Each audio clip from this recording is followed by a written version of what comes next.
جنوبی کوریا میں ایک ایسا واقعہ ہوتا ہے جو دنیا بھر کے تمام سائنسدانوں، سیاحوں اور روحانی لوگوں کے لیے حیرت کا باعث ہے۔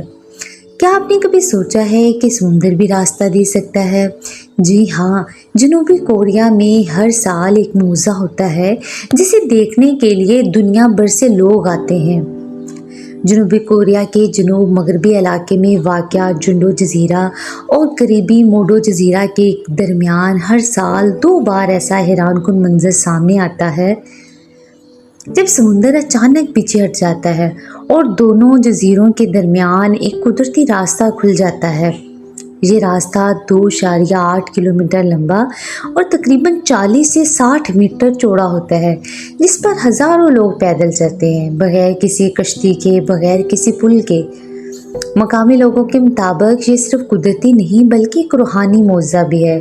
ایک پرانی کہانی کے مطابق ایک بوڑھی خاتون بوبک حال میں اپنے خاندان سے بچھڑ گئی تھی جو موڈو میں رہتے تھے۔ جب اس نے دعا کی وہ ان سے مل سکیں تو سمندر 2 حصوں میں تقسیم ہو گیا اور راستہ کھل گیا۔ اسی لیے یہ واقعہ نہ صرف ایک قدرتی عجوبہ ہے بلکہ ایک ثقافتی اور روحانی تقریب بھی بن چکا ہے۔ ہر سال ہزاروں سیاح اور مقامی لوگ اس لمحے کو منانے کے لیے جمع ہوتے ہیں۔ جونڈو سی واٹر سپلٹنگ فیسٹیول میں لوگ مخصوص لباس پہن کر جلوس نکالتے ہیں، سمندری راستے پر پیدل چلتے ہیں اور روایتی موسیقی رقص پیش کرتے ہیں۔ یہ لمحہ ایسا ہوتا ہے جیسے وقت تھم گیا ہو اور سمندر نے انسانوں کو راستہ دے دیا ہو۔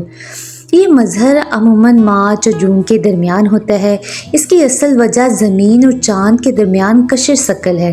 جب سمندری مدوجزر اپنی عروج پر ہوتے ہیں تو پانی چند لمحوں کے لیے اتنا پیچھے ہٹ جاتا ہے کہ زمین نمایاں ہو جاتی ہے۔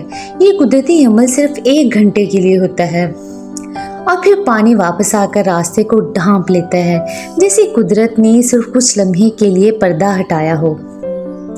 جونڈو کا یہ موضوع ہمیں یاد دلاتا ہے کہ قدرت کے راز بھی ختم نہیں ہوئے۔ اگر ہم دھیان سے دیکھیں تو زمین، آسمان، سمندر اور ہوا سب کچھ ہمارے لیے نشانیاں رکھتے ہیں۔ کبھی کبھی ان نشانیوں میں محبت بھی ہوتی ہے اور کبھی معجزہ۔ اگر آپ کو یہ ویڈیو پسند آئی ہو تو لائک ضرور کریں، کمنٹس میں اپنی رائے دیں اور ہمارے چینل کو سبسکرائب کریں تاکہ آپ کو مزید حیرت انگیز حقائق اور قدرتی مظاہر کی ویڈیوز ملتی رہیں۔ جزاک اللہ۔